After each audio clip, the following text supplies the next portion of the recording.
Good morning student, सुप्रभात, नमस्ते। आप लोग सब कैसे हैं? ठीक है। चलिए कहते हैं कि आप लोग सभी को ठीक है। कल मैंने एक वीडियो बनाया था ओम्स लॉ पर, ओम्स लॉ। इसमें यह बताया गया था the relations between the potential difference and current. जो इक्वेशन हमारा आया था V × IR। ठीक है। आज इसी टॉपिक को थोड़ा सा आगे हम लोग पढ़ते हैं। इसमें बहुत सारी चीजें हैं और उसको आगे बढ़ाना है। तो V for potential difference, I for current and R for resistance. Means इसके मतलब होता है आपका पोटेंशियल डिफरेंस, ये हो गया आपका करंट और ये हो गया आपका रेजिस्टेंस।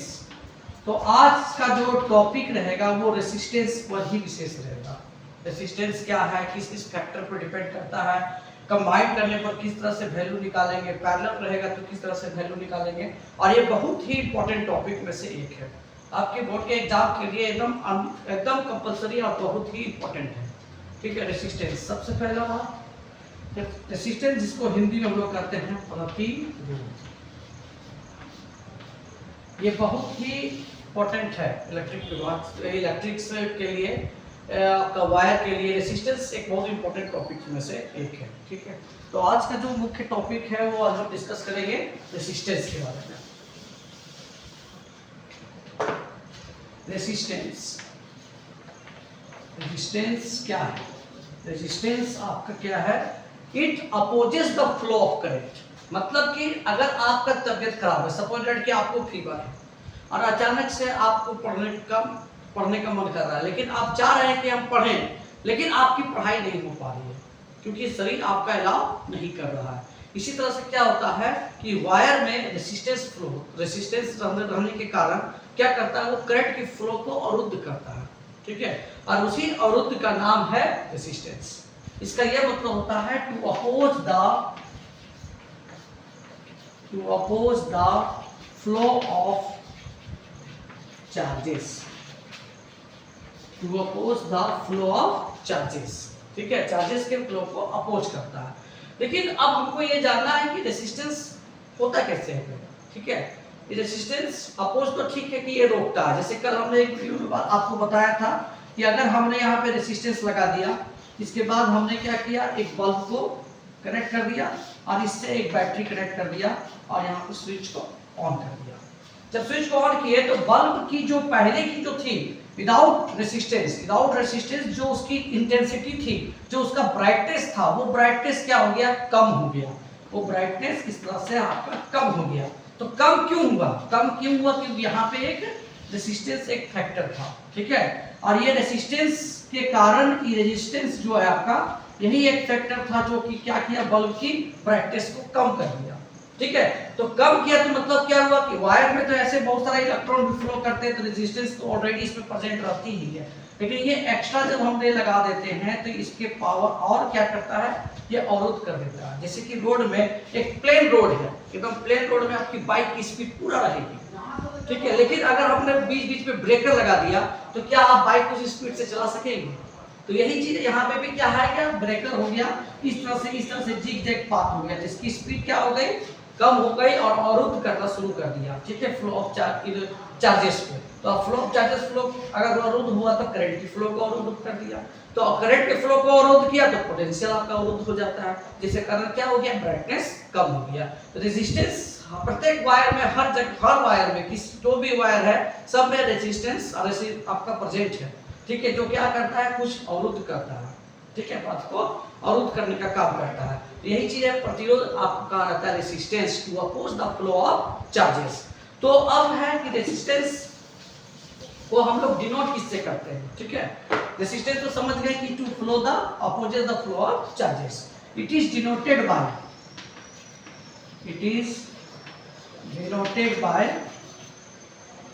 R। ठीक है। इसे R से करते हैं। और इसका जो सिंबल होता है, रेजिस्टेंस का जो सिंबल है, वो सिंबल कुछ इस तरह से है। ठीक है। ये रेजिस्टेंस का हमारा सिंबल है। कभी कभी एग्जाम में सिंबल लिखने के आता है कि सिंबल बताइए क्या है रेजिस्टेंस का। ठीक है। रेजिस्टेंस का SI यूनिट, अगर हम बात करें SI यूनिट, इसका SI यूनिट होता है ओम। उसको ओम से कहा जाता है। ठीक है, तो कितना भी रेसिस्टेंस होता है 2 ओम, 3 ओम, 5 ओम, इसे हम लोग ओम से मेंशन करते हैं। ठीक है, तो ये रेसिस्टेंस का था। ये आपका कभी-कभी डिफाइन करने के लिए बोलता है एग्जाम में कि डिफाइन 1 ओम। 1 ओम क्या है? देखिए हम लोग यहाँ पे इसको डिफाइन करते हैं। आपको भी अभी फॉर्मूला बताया V equal to I into R। Therefore R is equal to what? V upon I। तो R इक्वल टू V। अगर हम लोग वायर में सर्किट में 1 वोल्ट 1 वोल्ट और करंट अगर होता है 1 एम्पियर, करंट 1 एम्पियर सर्किट में फ्लो कर रहा है और पोटेंशियल डिफरेंस उसकी 1 वोल्ट है, तो ये आपका कैंसिल होके जो बनता है ये बन जाता है 1 ओम। ठीक है, तो 1 ओम रेसिस्टेंस हम तो भी उसको कह सकते हैं जब पोटेंशियल डिफरेंस किसी सर्किट्स में 1 volt and the current flow in the circuit is 1 ampere. ठीक है, then the resistance is said to be 1 ohm. तो ये 1 ओम डिफाइन बहुत ही इंपॉर्टेंट है। तो अब नेक्स्ट है, लीजिए अब नेक्स्ट है आपका कि रेसिस्टेंस आखिर उत्पन्न कैसे हुआ, कारण क्या है इसका। ठीक है, उत्पत्ति क्या है, रेसिस्टेंस हुआ कैसे, what are the causes of resistance. Resistance का क्या कॉज है। ठीक है, सपोज दैट देखिए ये वायर है आपका, एक वायर का क्रॉस सेक्शन हमने बड़ा सा वायर का क्रॉस सेक्शन बना दिया। ठीक है, अब होता क्या है, ये मान लीजिए वायर है, इसी में आपका करंट का फ्लो है और इसे हमने क्या किया, बैटरी से कनेक्ट कर दिया और स्विच यहाँ पे आपका ऑन कर दिया। ठीक है, अब होता क्या है कि इस वायर्स में बहुत सारे फ्री इलेक्ट्रॉन प्रेजेंट रहते हैं। ठीक है, पॉजिटिव आयंस प्रेजेंट रहते हैं। ठीक है, टर्न आयंस प्रेजेंट रहते हैं, बहुत सारे एटम्स मॉलिक्यूल्स इसमें प्रेजेंट है। ठीक है, तो इलेक्ट्रॉन्स क्या होते हैं कि इलेक्ट्रॉन्स किसी भी डायरेक्शंस में फ्लो नहीं करते हैं, वो एक ही डायरेक्शंस में। जब यहाँ पे पॉजिटिव चार्ज है तो ये पॉजिटिव चार्ज क्या करता है, सारे इलेक्ट्रॉन क्या होते हैं नेगेटिव चार्ज, तो ये सभी इलेक्ट्रॉन को अपनी दिशा में खींचना शुरू करते हैं।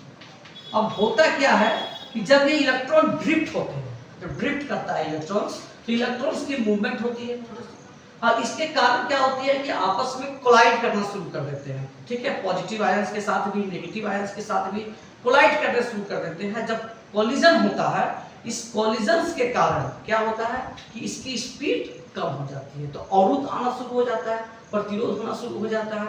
इसके कारण क्या हो जाता है कि आपका रेसिस्टेंस उत्पन्न हो जाता है, मतलब ये प्रतिरोध कर रहा है। ठीक है, आपको करंट का फ्लो है, डायरेक्शन इस तरफ, लेकिन इलेक्ट्रॉन मूवमेंट कम हो जा रही है, जिसके कारण क्या हो जा रही है कि ये अवरुद्ध हो जा रही है, तो इलेक्ट्रॉन आपका करंट के फ्लो को अपोज करना शुरू कर देता है।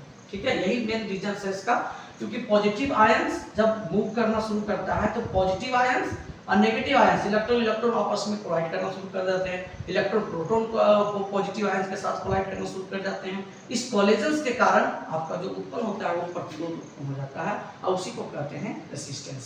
मान लीजिए आप किसी मेले में बाइक लेके चले गए, बहुत सारा भीड़ है मेले में। ठीक है, जिससे कारण क्या हो रहा है कि आपका बार बार क्या हो जा रहा है, ब्रेक लगा रहे हैं, बार बार डायरेक्शन क्या हो जा रहा है, चेंज हो जा रहा है। तो वही चीज यहाँ पे भी उसी तरह से कुछ समझ सकते हैं आप कि इलेक्ट्रॉन जब इस मूवमेंट करते हैं तो कोलिजन होता है, कोलिजन्स के कारण आपका रेसिस्टेंस उत्पन्न हो जाता है। ठीक है, तो due to collisions between electron and positive ions, this causes resistance। यही आपका कॉज करता है रेजिस्टेंस को और यही मुख्य कारण है रेजिस्टेंस उत्पन्न होने का।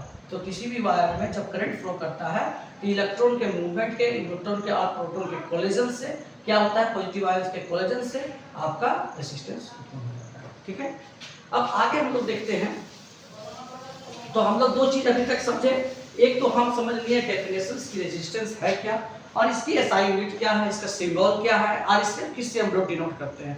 सेकंड चीज ये भी समझ गए कारण क्या है। देखिए रेजिस्टेंस अब जो है किस किस फैक्टर पर डिपेंड करता है। ठीक है, रेजिस्टेंस, ठीक है, फैक्टर्स अफेक्टिंग रेजिस्टेंस, यहाँ पे आप लिख सकते हैं फैक्टर्स अफेक्टिंग रेजिस्टेंस। इस रेजिस्टेंस को कौन कौन सा फैक्टर इफेक्ट करता है। सबसे पहला फैक्टर जो इफेक्ट करता है वो है आपका length. Length of the wire या कंडक्टर, कुछ भी हो सकता है इसमें, लेंथ ऑफ द वायर। लेकिन लेंथ ऑफ द वायर के साथ इसका कैसा रिलेशन है, किस प्रकार उसको इफेक्ट करता है। जैसे सपोज दैट कि एक वायर है जो आपका इसका जो लेंथ है वो है L। अब इसी वायर का लेंथ को हमने क्या कर दिया, बिना एरिया चेंज किए हुए डबल कर दीजिए, बिना एरिया को चेंज किए हुए डबल हो गया, तो इसका रेजिस्टेंस में क्या चेंजेस होगा, रेजिस्टेंस बढ़ जाएगा कि घट जाएगा।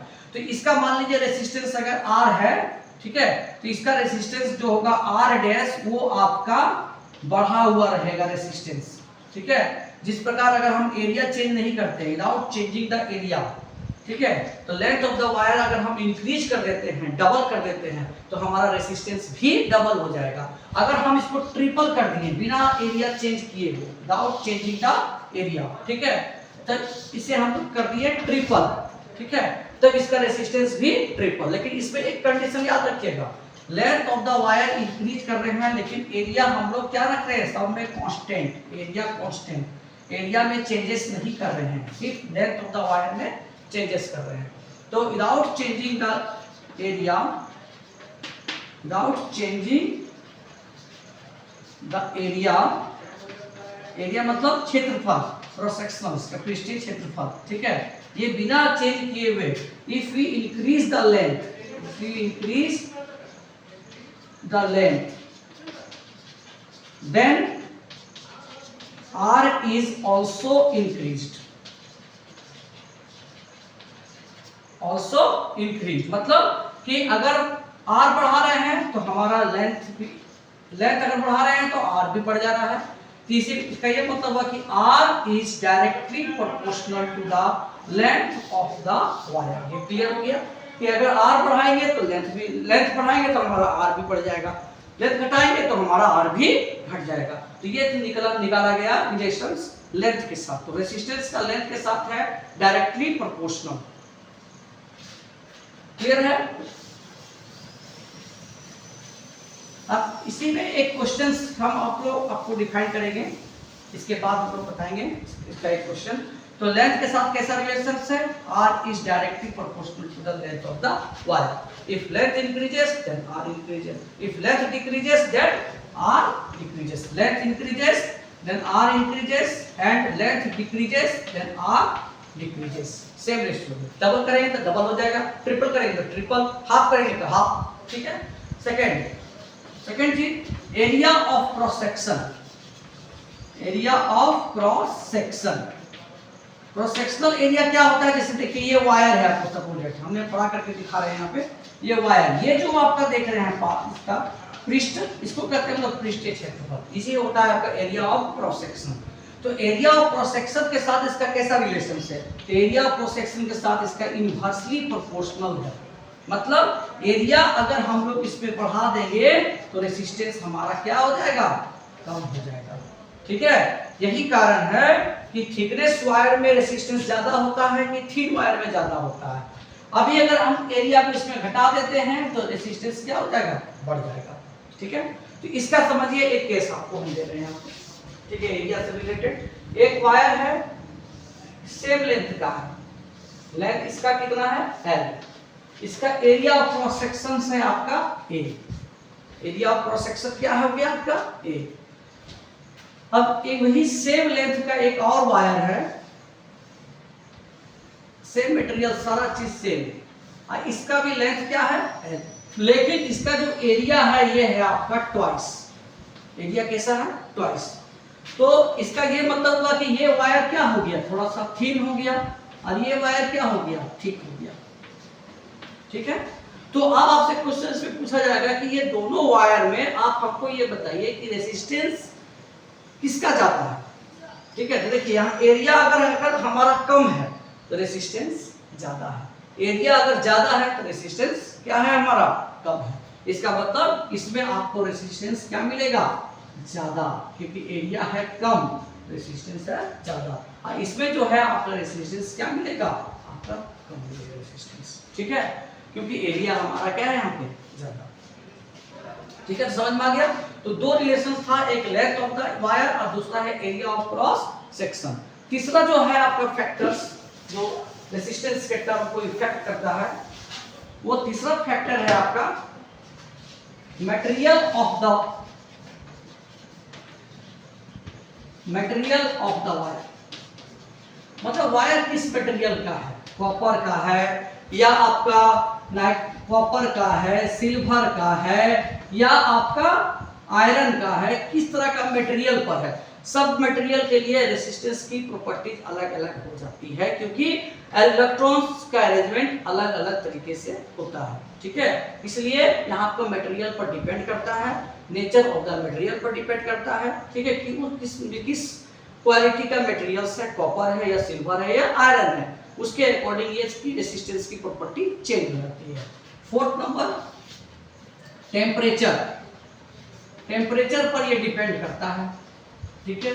टेम्परेचर पर ये डायरेक्टली प्रोपोर्शनल है। जैसे कि आपका अगर न्यू रेसिस्टेंस हम लोग निकालना चाहेंगे तो जो old resistance 1 plus alpha delta T, मतलब कि अगर हम टेम्परेचर बढ़ाते हैं तो हमारा रेसिस्टेंस की वैल्यू भी बढ़ जाएगी। ये रिलेशन हम लोग आगे चल के निकालेंगे। R equal to R not 1 plus alpha delta T होता है, ठीक है। तो ये आपका समझ लीजिए, ये पुराने वाला रेसिस्टेंस। मान लीजिए आपसे पूछा जाएगा कि 20 डिग्री सेंटीग्रेड में आपकी रेसिस्टेंस कितनी होगी, तो जो पहले रेसिस्टेंस होगा, मान लो ये 2 ओम का रेसिस्टेंस होगा पहले, तो उसकी जो चेंज होगी वैल्यू वो किस तरह से हम लोग निकाल लेते हैं। अल्फा का मतलब होता है एक्सपेंशन। जब भी हम किसी चीज पे हीट देंगे तो उसको थर्मल एक्सपेंशन हो जाता है। उस थर्मल एक्सपेंशन की कोफिशिएंट है ये। इस कोफिशिएंट की वैल्यू यहाँ पुट करेंगे, टेम्परेचर की वेरिएशन कितनी होगी उसको पुट करेंगे, तो आप सॉल्व करेंगे तो सॉल्व करने के बाद देखेंगे कि हमारा रेसिस्टेंस क्या हो गया, ज्यादा हो गया। इसलिए ये 4 फैक्टर पे आपका रेसिस्टेंस डिपेंड करता है। इसको एकदम याद कर लीजिए। लेंथ ऑफ द वायर ऐसा directly proportional, area of cross section पर inversely proportional, material of the wire पे आपका डिपेंड करता है नेचर्स पर, और टेम्परेचर पर डिपेंड करता है। अगर टेम्परेचर बढ़ाएंगे तो हमारा रेसिस्टेंस बढ़ जाएगा। यहाँ तक क्लियर है? तो ये फैक्टर्स पे आपका डिपेंड करता है। लिख लीजिए इसको।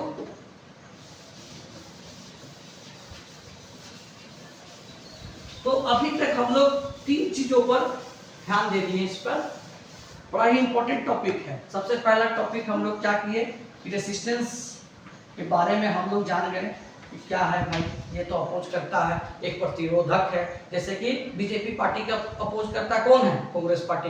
कांग्रेस पार्टी का अपोज करता कौन है, बीजेपी पार्टी। उसी तरह से करंट के अपोज करने का शक्ति किसके पास है, रेसिस्टेंस के पास, मतलब इलेक्ट्रॉन। तो ये रेसिस्टेंस एक प्रॉपर्टी है, एक प्रॉपर्टी है कंडक्टर की, जो अपोज करता है फ्लो ऑफ चार्जेस को, ठीक है। रेसिस्टेंस हो गया। उसके बाद हम लोग क्या किए, इसका कॉजेस को पढ़ लिए। उसके बाद हम लोग इसके फैक्टर्स को, कौन सा फैक्टर्स इफेक्ट करता है, ये चीज हम लोग देख लिए, ठीक है। अब हम रेसिस्टेंस को क्या करते हैं, कंबाइन करते हैं, ठीक है। 1-2 रेसिस्टेंस को आपस में कंबाइन करेंगे, उसकी हम लोग वैल्यू को फाइंड आउट करेंगे कि उसकी वैल्यू कितनी होगी, ठीक है। तो अब हम लोग आते हैं एक टॉपिक पे, उसका नाम है कॉम्बिनेशन ऑफ रेसिस्टेंस को कंबाइन करना है, कॉम्बिनेशन ऑफ रेसिस्टेंस। ये हमारा अब टॉपिक जो आएगा वो कॉम्बिनेशन ऑफ रेसिस्टेंस का है, ठीक है। आई होप आप लोग समझ रहे होंगे अच्छी तरीके से। सब्सक्राइब, लाइक, शेयर और कमेंट जरूर कीजिए ताकि आपको समझ में आए कि किस प्रकार का वीडियो बन रहा है, आप लोग को क्या क्या चीज और चाहिए, आवश्यकता क्या है, उसको भी लिखिए। चलिए अब आते हैं लोग कॉम्बिनेशन ऑफ रेसिस्टेंस। देखिए कॉम्बिनेशंस ऑफ रेसिस्टेंस, सबसे पहले तो हम लोग ये जानते हैं कि रेसिस्टेंस का सिंबल क्या है। ये किस तरह से हम लोग इसको सिंबॉलिक रिलेशंस जानते हैं, सिंबॉलिक है सिंबल इसका। तो कॉम्बिनेशंस ऑफ रेसिस्टेंस का मतलब क्या है, रेसिस्टेंस को जोड़ना, ठीक है, रेसिस्टेंस को जोड़ना। तो इसको 2 तरीके से हम लोग जोड़ते हैं। एक होता है आपका सीरीज कॉम्बिनेशन और एक आपका होता है parallel combination. One is series combination, another is parallel combination। तो अब हम लोग दोनों चीजों को समझते हैं कि सीरीज कॉम्बिनेशंस में टोटल रिजल्टेंट वैल्यू को कैसे फाइंड आउट करते हैं, करंट की वैल्यू को कैसे फाइंड आउट करते हैं, और एक पैरेलल कॉम्बिनेशन जिसमें आपका टोटल रिजल्टेंट की वैल्यू क्या होगी, करंट की वैल्यू क्या होगी। तो हम इसको एक अलग अलग तरीके से समझते हैं। अब हम लोग आते हैं सीरीज कॉम्बिनेशन में।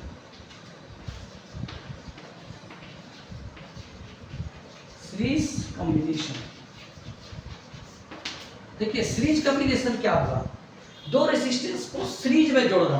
सीरीज में जोड़ना कैसे हुआ, जैसे सपोर्टेड कि एक रेसिस्टेंस ये है आपका, ठीक है, ए नाम का एक रेसिस्टेंस दे दिए और आपको बी नाम का अगला रेसिस्टेंस दे दिए बी नाम का, ठीक है, इसका वैल्यू दे दिया R1 और इसकी वैल्यू हम R2 दे दिए, ठीक है। अब आपको हम बोल रहे हैं कि ये दोनों को सीरीज में जोड़ दीजिए, ठीक है, सीरीज में जोड़ दीजिए। कैसे जोड़ना है, देखिए पहले हम एक रेसिस्टेंस को लिख देंगे इस तरह से R1, ठीक है। अब इसकी दो पॉइंट है, देखिए एक इधर पॉइंट है और एक इधर पॉइंट है, ठीक है। तो एक और रेसिस्टेंस को उसके दूसरे वाले एंड से जोड़ देंगे, इसकी वैल्यू हो गई R2, ठीक है। और इसे हम लोग क्या करेंगे, इससे हम लोग वोल्टेज से इसका सप्लाई कर देंगे, ठीक है। तो हमारा दो रेसिस्टेंस सर्किट में क्या हो गया, कंबाइंड। मान लीजिए अगर बल्ब है तो दो बल्ब भी क्या है, हमारा रेसिस्टेंस है, तो दो बल्ब भी कनेक्ट हो जाएगा। तो इस तरह के जो कॉम्बिनेशन होते हैं उसे कहते हैं लोग सीरीज कॉम्बिनेशन, ठीक है। और इसमें वोल्टेज, ठीक है। अब देखिए सीरीज कॉम्बिनेशंस में हम लोग ये समझिए सीरीज कॉम्बिनेशंस। अब सीरीज कॉम्बिनेशंस में हम लोग किस प्रकार इसका इक्विवेलेंट निकालते हैं, ठीक है, किस तरह से सॉल्व करेंगे, ये चीज को हम लोग अब देखते हैं। इक्विवेलेंट के रेजिस्टेंस कैसे फाइंड आउट करेंगे, ठीक है। अब देखिए दो तरह का हम लोग दो रेजिस्टेंस ले लिए, 1 और 2। अब देखिए इस सर्किट को ध्यान से देखिए, इसमें करंट फ्लो होगा इन द डायरेक्शंस। मान लीजिए ए डायरेक्शन से, ये कौन सा डायरेक्शन से, डी, तो from A to B current का फ्लो का डायरेक्शन होगा, क्योंकि पॉजिटिव टू नेगेटिव। तो अब यहाँ से करंट का फ्लो डायरेक्शन हुआ, देखिए करंट का जाने का रास्ता एक ही है, मतलब जो तक करंट सीरीज में, याद रखिएगा ध्यान से इसको, सीरीज में जितना करंट आप दे रहे हैं सप्लाई, वो इसको भी उतना ही करंट मिलेगा, उसको भी उतना ही करंट मिलेगा, करंट में चेंजेस नहीं होता है। जैसे सपोज दैट रास्ते में हमने दो कुआं बना दिया अलग अलग कैपेसिटी का, एक बड़ा तो एक छोटा, ठीक है। और नल का यहाँ पे पानी का फ्लो का प्रोसेस बना दिया, नल यहाँ से पानी आपका क्या कर रहा है, फ्लो कर रहा है, ठीक है। आपका टैप यहाँ लगा देते हैं, इस तरह से टैप है, ठीक है। तो नल का पानी का जो फ्लो का प्रेशर है ये तो फ्लो करता रहेगा, बाकी क्या होगा, क्या कि ये अलग अपना कैपेसिटी से पानी इसमें लेगा, ये अपना जितना कैपेसिटी है उतना कैपेसिटी लेगा। लेकिन अगर मान लीजिए कि हम 20 किलोमीटर या 20 मीटर प्रति सेकंड के स्पीड से पानी फ्लो हो रहा है, ठीक है, तो इसकी जो स्पीड है वो तो दोनों में बराबर रहेगी। अलग बात है कि इसकी कैपेसिटी अलग है, फिलअप करने की इसकी कैपेसिटी अलग है, लेकिन जो करंट की जो फ्लो होगा वाटर का वो एक ही रेट से फ्लो हो रहा है। उसी तरह से यहाँ पे भी जो करंट फ्लो होगा वो एक ही रेट से फ्लो हो रहा है करंट, ठीक है। बाकी अलग बात है कि इसकी कैपेसिटी अलग है, इसकी कैपेसिटी अलग है, लेकिन flow of rate of flow होगा, जो इलेक्ट्रिक करंट होगा वो सेम रहेगा, मतलब इसमें भी सेम रहेगा और इसमें भी सेम रहेगा, ठीक है। और इसमें डिवाइड क्या कर जाता है, इसकी पोटेंशियल, ये पोटेंशियल अलग अलग हो जाएगा, इसमें V1 और इसमें पोटेंशियल V2, मतलब ये पोटेंशियल क्या कर जाएगा, आपका डिवाइड कर जाएगा। जो वोल्टेज है वो डिवाइड कर जाएगा, लेकिन फ्लो का रेट है वो आपका डिवाइड नहीं करता है। तो सीरीज में एक चीज ध्यान रखिएगा कि पोटेंशियल को डिवाइड हो जाते हैं, दो पार्ट में डिवाइड हो जाएंगे। अगर 3 रेजिस्टेंस लगाएंगे तो 3 पार्ट में डिवाइड कर जाएंगे, 4 रेजिस्टेंस लगाएंगे तो 4 पार्ट में डिवाइड कर जाएंगे। तो ये आपका पोटेंशियल जो इसमें डिवाइड कर जाता है, करंट इसमें कांस्टेंट रहता है, करंट में चेंजेस नहीं होता है। तो अब हम लोग देखते हैं इसको किस तरह से निकालते हैं। तो in series combination, in series combination I is constant, I क्या हो जाता है, I is constant, but V is divided among the resistance। जितना भी रेसिस्टेंस हम लगाएंगे उस पर ये क्या हो जाएगा, डिवाइड हो जाएगा, ठीक है। तो अब क्या होगा, जब डिवाइड हो जाएगा तो V इज इक्वल टू क्या लिखेंगे, V1 प्लस V2, ये तो लिख सकते हैं क्योंकि यही V1 और V2 क्या है, V के बराबर है। V तो आपका डिवाइड कर लिया, तो V is equal to V1 plus V2। अच्छा, we know that ohm's law, V is equal to what, IR। Therefore यहाँ पे राइट हम लोग लिख देंगे IR। और देखिए V1 में I तो कांस्टेंट है, I कभी चेंज कर रहा है, कहीं चेंज नहीं कर रहा है, तो आई इसमें भी आई होगा, इसमें भी आई होगा, तो यहाँ लिख देंगे आई, लेकिन आर इसका चेंज है, क्या है इसका R1 प्लस IR2। अब इसमें से हम कॉमन ले लेंगे, आपका क्या चीज आई कॉमन ले लेंगे, R1 प्लस R2, तो आई कैंसिल हो जाएगा, तो रिजल्टेंट वैल्यू कितना आ गया R is equal to R1 plus R2। ये हो गया इक्विवेलेंट टोटल रेसिस्टेंस निकालने का हमारे पास फार्मूला हो गया सीरीज का, ठीक है। R equivalent is equal to R1 plus R2। अब अगर ये मान लीजिए कि आपका 2 ओम का है और ये आपका 3 ओम का है, तो R टोटल R कितनी हो जाएगी, टोटल R हो जाएगा 2 प्लस 3 इज इक्वल टू 5। इसके लिए तो ये आपका रेसिस्टेंस था सीरीज कॉम्बिनेशंस का रेसिस्टेंस। तो टोटल रेसिस्टेंस की वैल्यू R1 प्लस R2 हो जाएगी।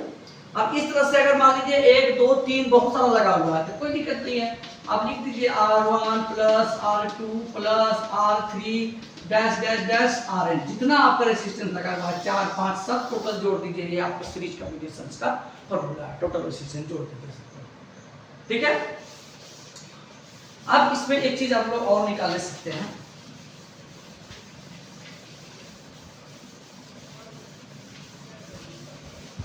Total series combination. तो सीरीज कॉम्बिनेशंस में रिजल्टेंट की वैल्यू को निकालने का फॉर्मूला हमारे पास आ गया R is equal to what, R1 plus R2 plus R3 dot dot dot dot RN, जितना भी रेसिस्टेंस है सबको जोड़ दीजिए, यही आपका टोटल रेसिस्टेंस निकालने का फॉर्मूला है इन द सीरीज कॉम्बिनेशन, ठीक है। मतलब सीरीज में जुड़ा हुआ 1 2 3 डॉट डॉट डॉट n तक, ठीक है, सब का आपस में ऐड कर दीजिए, यही आपका टोटल रेसिस्टेंस निकालने का फॉर्मूला है, ठीक है। अब एक क्वेश्चन देखिए, इसमें एक और इंपॉर्टेंट क्वेश्चन,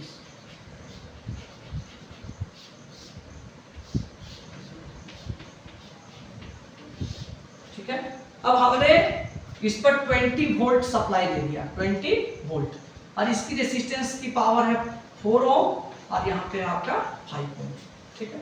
अब आपसे क्वेश्चंस यहाँ पे पूछा जाएगा, क्वेश्चन नंबर 1 क्वेश्चन है फाइंड टोटल रेसिस्टेंस, इतना होगा, ये हमको फाइंड आउट करना है। दूसरा क्वेश्चन इसमें पूछा जाएगा find total current flow in the circuit. उसके बाद थर्ड बोला जाएगा फाइंड वोल्टेज अक्रॉस, मतलब R1 एंड R2 के तरह, माने अक्रॉस 4 ओम एंड 5 ओम के अक्रॉस कितना वोल्टेज होगा, इसमें कितना कितना वोल्टेज जा रहा है। ये तो आप 10-20 वोल्ट दे दिए, क्योंकि इसमें कितना वोल्टेज जा रहा है, उसमें कितना वोल्टेज जा रहा है, टोटल रेसिस्टेंस क्या है, टोटल करंट क्या है, ठीक है। तो एक एक करके हम लोग इसको फाइंड आउट करते हैं। अब टोटल देखिए, टोटल करंट हम निकालने जा रहे हैं, टोटल रेसिस्टेंस मतलब इक्विवेलेंट रेसिस्टेंस। अब बताइए सीरीज में इसका फॉर्मूला क्या है, R1 प्लस R2 कर दीजिए, तो कितना हो जाएगा 4 प्लस 5, कितना हो गया आपका 9 ओम। इसके लिए 4 प्लस 5 इक्वल टू 9 ओम, तो मतलब टोटल रिजल्टेंट रेसिस्टेंस कितना हो गया 9 ओम। दूसरा find the total current flow in the circuit, ठीक है, टोटल करंट निकालते हैं। Now we know that V is equal to what, IR, ठीक है। तो जब हम निकालेंगे टोटल करंट तो वो किस पर निकालेंगे, टोटल रिजल्टेंट रेसिस्टेंस पर निकालेंगे, याद रखिएगा। अलग अलग रेसिस्टेंस पर करंट वोल्टेज निकालते हैं, लेकिन यहाँ पे हम करंट अगर निकालेंगे तो टोटल रिजल्टेंट पर निकालेंगे, ठीक है। तो आपका current is equal to V by equivalent resistance. अच्छा V कितना है बताइए, V 20, वेरी गुड 20, और ये कितना आ गया 9, ठीक है। इसका ये मतलब हो गया 2.2 एम्पियर के करीब आपका करंट इसमें फ्लो हो जाएगा, ठीक है। तो करंट कितना हो जाएगा 2.2, कितना आ जाएगा 18 अभी 20 2.2 एम्पियर, ठीक है। तो हमने दूसरा क्वेश्चन भी फाइंड आउट कर लिया, find the total current flow in the circuit. अब तीसरा क्वेश्चन निकालना है कि फाइंड द वोल्टेज अक्रॉस 4 ओम और अक्रॉस 5 ओम कितना होगा, ठीक है। चलिए देखते हैं, थर्ड वाला क्वेश्चन भी देख लेते हैं। Now voltage across 4 ohm, voltage across 4 ohm, चलिए देखते हैं इसमें कितना होगा। V is equal to what, V is equal to I R1। देखिए यहाँ पे आप क्या है R1 है, इसलिए यहाँ पे हम लोग क्या कंसीडर कर देंगे R1। अच्छा वोल्टेज, इस पर वोल्टेज हमको कितना है तो इसका वोल्टेज जो है इसको मेंशन कर देते हैं V1 से, V1। अच्छा करंट तो इसका कांस्टेंट है, सबके लिए बराबर है, तो 2.2 इनटू 4 तो कितना हो गया बोलिए 8.8। तो इस पर जो वोल्ट जाएगा वो हो जाएगा 8.8। उसी तरह से दूसरा निकालते हैं वोल्टेज अक्रॉस 5 ओम, तो वही लिखेंगे V2 is equal to IR2 लिख देंगे। अच्छा अब V2 निकालना है तो I की वैल्यू तो इसमें भी सेम रहेगी क्योंकि ये क्या है आपका सीरीज कॉम्बिनेशन है। अच्छा R2 की वैल्यू कितनी है यहाँ पे 5, यहाँ पे हम लोग क्या कर देंगे 5 10 और यहाँ पे क्या हो जाएगा 11 वोल्ट। ठीक है तकरीबन हम लोग 2.2 लिखे, इससे आगे भी हम लोग वैल्यू को ले सकते हैं तो 2.222 करके आता है। इसे देखिए अप्रॉक्स वैल्यू यहाँ पे 18 19.8 मतलब लगभग दोनों का वोल्टेज क्या हो जा रहा है इस वोल्टेज के बराबर हो जा रहा है। तो ये 3 क्वेश्चंस इस सीरीज कॉम्बिनेशंस में आता है। और भी बहुत सारे डिफिकल्ट क्वेश्चंस है, बेसिक यही चीज आप लोग को जानना है। बेसिक जान जाइएगा तो आप कितना से कितना टफ क्वेश्चन आ जाएगा उसको आप सॉल्व कर लीजिएगा। ठीक है लेकिन बेसिक चीज जानना बहुत जरूरी है। अब हम लोग नेक्स्ट दूसरा जो कॉम्बिनेशंस है उसे करते हैं हम लोग पैरेलल कॉम्बिनेशंस ऑफ रेजिस्टेंस। तो आप देखते हैं पैरेलल कॉम्बिनेशंस में वैल्यू को कैसे फाइंड आउट करते हैं, इस पर भी एक क्वेश्चंस करेंगे हम लोग। नाउ सेकेंड पार्ट जो कॉम्बिनेशंस ऑफ रेजिस्टेंस में सेकेंड पार्ट है उस सेकेंड पार्ट है आपका parallel combination. Parallel combination of resistance, ये आपका सेकेंड पार्ट है। इसमें भी सेम आपका दो रेजिस्टेंस आपको दे दिया गया, मान लीजिए एक रेजिस्टेंस A दूसरा रेजिस्टेंस आपको दे दिया गया B। ठीक है अब ये दोनों को पैरेलल कंबाइन करना है। ठीक है तो यहां से एक कंबाइन हमने कर दिया A और एक कंबाइन कर दिया B और यहां से हमने एक वोल्टेज लगा दिया V और यहाँ पे स्विच। जैसे ही स्विच ऑन करेंगे अब होगा क्या ये हम लोग को देखना है। देखिए स्विच ऑन किए, यहाँ पे आपका क्या है बैटरी लगा हुआ है। ठीक है तो करंट किधर से फ्लो करेगा, जैसे ही स्विच ऑन करेंगे तो current flow from A to B, तो A टू B का करंट फ्लो। अब यहाँ पे है जंक्शन, क्योंकि जब दो वायर कहीं से जुड़ता है उसे कहते हैं हम लोग जंक्शन। ठीक है तो एक जंक्शन यहाँ पे है आपका नाम दे देते हैं P, एक जंक्शन यहाँ पे है इसका नाम दे देते हैं Q, एक जंक्शन यहाँ पे है इसका नाम दे देते हैं R, एक जंक्शन यहाँ पे है इसका नाम दे देते हैं हम लोग S। ठीक है तो P जंक्शन पे जैसे ही करंट आया, अब इधर भी देखिए आपका रेजिस्टेंस लगा हुआ है, इधर भी रेजिस्टेंस लगा हुआ है, तो ये कंफ्यूज ये तो होगा कि आप इसको तो बांटना पड़ेगा करंट, बिना बांटे तो इसका उपाय नहीं है, करंट इसको बांटना होगा। तो एक डायरेक्शन में करंट इस डायरेक्शन में दे दिया और एक डायरेक्शन से करंट क्या कर दिया इसको ये दे दिया, मतलब करंट I, मान लीजिए करंट I फ्लो कर रहा है सर्किट में, यही करंट आपका दो पार्ट में बट गया। ठीक है दो पार्ट में बटा, अब फिर इसको एक कौन सा करंट मिल जाएगा I2। ठीक है फिर यहां से यह करंट क्या आया आपका I2, फिर यहां से ये करंट गया I1। ठीक है तो एक किरचॉफ का एक नियम है कि कोई भी करंट अगर जंक्शन में आ रहा है तो वो दोनों आपस में जुड़कर निकल जाएगा, ये किरचॉफ का नियम है। ठीक है तो किरचॉफ आप आगे क्लास अभी पढ़ाएंगे, आगे तो आगे कंसेप्ट में एक वीडियो बना देंगे किरचॉफ लॉ पर भी। ठीक है तो किरचॉफ लॉ का कंसेप्ट है कि जितनी भी जंक्शंस पे करंट आ रहे हैं, इधर से आ रहे हैं इधर से आ रहे हैं, वो सब आपस में जुड़ जाएंगे और थर्ड ब्रांच में वो जंक्शन का करंट जुड़ा हुआ करंट निकल जाएगा। ठीक है तो I1 प्लस I2, अभी किसका पार्ट था I का ही, तो I करंट ही, मतलब किरचॉफ का एक और नियम है कि जितना करंट सर्किट में फ्लो कर रहा है उतना ही करंट आपका नेगेटिव टर्मिनल में भी आना चाहिए।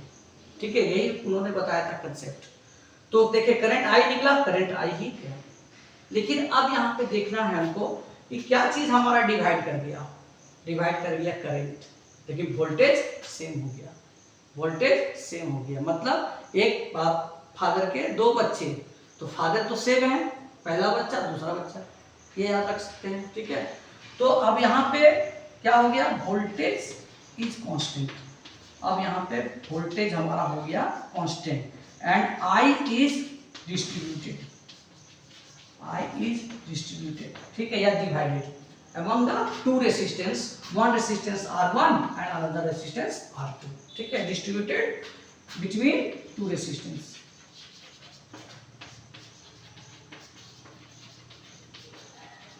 बिटवीन टू रेजिस्टेंस, ठीक है।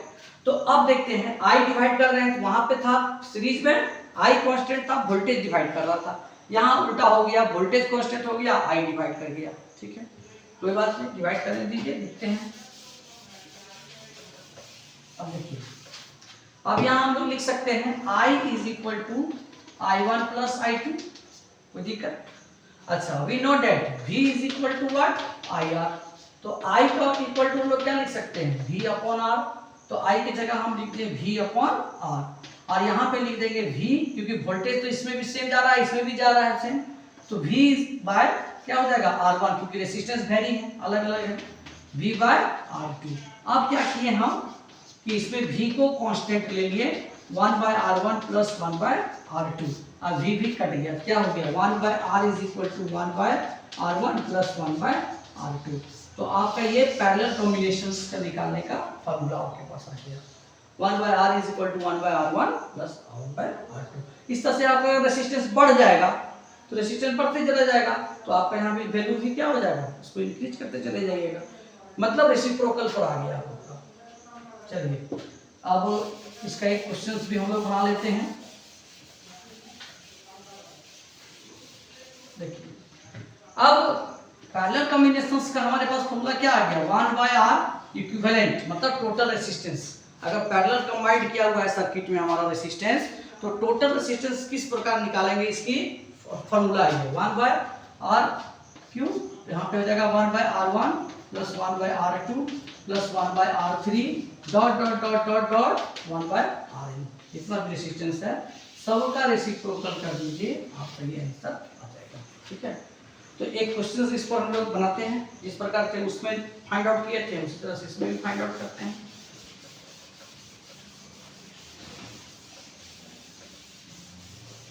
देखिए, अब एक क्वेश्चन है आपका, यहाँ पे R1, यहाँ पे दे दिए R2, दोनों के लिए वोल्टेज दे दिए 10 वोल्ट, ठीक है। इसका हम लोग दे दिए 2 ओम और इसमें दे दिए रेजिस्टेंस 4 ओम।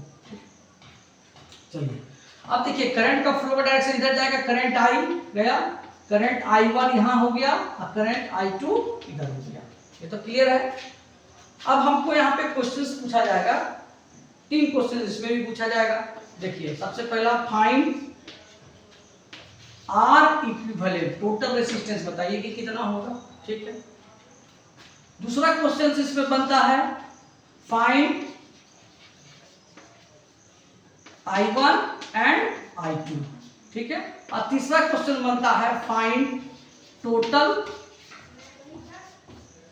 करंट कितना होगा, ठीक है। चलिए एक एक करके हम लोग देखते हैं। तो R इक्विवेलेंट निकालना है, तो लिखिए 1 बाय R क्यू इक्यू R11 प्लस 1 बाय R2, ठीक है। तो 1 बाय R इक्विवेलेंट निकाल रहे हैं, तो 1 कितना वैल्यू है 1 बाय 4, अब प्लस इसकी वैल्यू कितनी है 1 बाय 2, ठीक है। अब next 1 by R Q is equal to, अब ये देखिए सॉल्व करते हैं, इस पे एलसीएम ले लेते हैं 4, यहाँ पे 1 प्लस यहाँ पे 2, तो 1 by R Q is equal to 3 by 4, ठीक है। अब देखिए 1 बाय R क्यू की वैल्यू 3 बाय 4 है, हमको इक्विवेलेंट चाहिए, R इक्यू चाहिए, तो ये उल्टा कर दीजिए, इधर हो जाएगा 4, इधर हो जाएगा 3, इतना आपको R इक्यू वैल्यू निकल गया। दूसरा पूछ रहा है कि फाइंड I1 एंड I2, ठीक है। देखिए क्या है formula, V is equal to क्या होता है IR, क्लियर है। तो हमको निकालने क्या बोला जा रहा है I, तो ठीक है, I इज इक्वल टू क्या हो जाएगा V by R। Same case यहां भी देखिए आप 3 नंबर में I1 is equal to V by R1, क्योंकि वोल्टेज दोनों के लिए क्या है सेम है, तो I1 is equal to V कितना है हमारा 10 और R1 कितना है 2। देखिए कट के कितना आ गया बोलिए 5 एम्पियर, कट के हमारा कितना आ गया 5 एम्पियर, ठीक है। अब उसी तरह से निकालेंगे हम लोग I2, तो I2 इज इक्वल टू क्या है V बाय R2, तो I2 is equal to V फिर कितना है 10 और R2 कितना है आपका R2 4 ओम, ठीक है।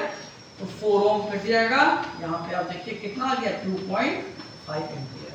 मतलब देखिए एक चीज और हम लोग यहाँ से पता चल गया कि अगर रेसिस्टेंस बढ़ता है तो करंट कम हो जाता है।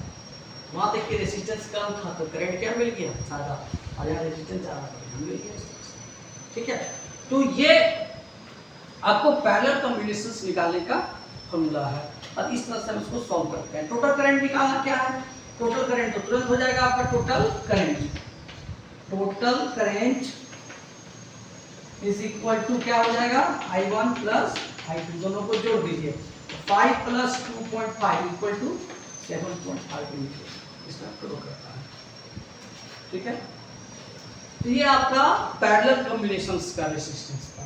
अब एक चीज क्या होता है कि हम लोग सीरीज वाले सीख गए, हम लोग पैरेलल भी सीख गए, तो अब क्या होता है कि दोनों को मिक्स कर देता है, सीरीज कॉम्बिनेशंस प्लस पैरेलल दोनों को मिलाकर एक मिक्स्ड सर्किट बनाता है। मिक्स्ड कॉम्बिनेशंस का उसका क्वेश्चन ज़्यादातर एग्जाम में आता है। ठीक है, तो ये तो हम लोग अलग अलग समझे। तो आज हम लोग रेसिस्टेंस का टॉपिक पढ़ लिए, तो देखते हैं आज हम लोग क्या क्या चीज़ पढ़ते हैं, थोड़ा सा समराइज कर लेते हैं उसको, क्या क्या चीज़ हम लोग आज जान गए। सबसे पहला चीज़ जान गए हम लोग रेसिस्टेंस क्या है, प्रतिरोध, जिसको हिंदी में हम लोग कहते हैं प्रतिरोध, ये समझ गए। उसके बाद हम लोग इसका कॉजेस को समझ गए कि क्या कारण था, प्रतिरोध क्यों उत्पन्न हो जाता है वायर में। उसके बाद कॉजेस के बाद हम लोग आए थे आपका फैक्टर्स पे, कि कौन कौन सा फैक्टर्स पे हम लोग डिफाइन किए थे। उसके बाद हम लोग क्या किए, कंबाइन कर दिए, रेसिस्टेंस को जोड़ दिए। दो तरह का कंबाइन था, एक सीरीज में और एक पैरेलल में। ठीक है, सीरीज वाले को हम लोग कैसे निकालते हैं, सीरीज वाले को कैसे निकालते हैं बोलिए, R is equal to R1 plus R2 dash dash dash RN। ठीक, और पैरेलल में कैसे निकालते हैं, 1 by Req 1 by R1 plus 1 by R2, सभी इंडिविजुअल रेसिस्टेंस का रेसिप्रोकल। ठीक है, तो ये हम लोग आज सीख गए इस वीडियो के तहत ये फार्मूला। आप लोग अच्छी तरीके से वीडियो को देखिए, कॉपी कलम में से नोट कीजिएगा, और अगले क्लास में मिक्स्ड सर्किट डायग्राम पर लेकर प्रस्तुत होंगे। आज के लिए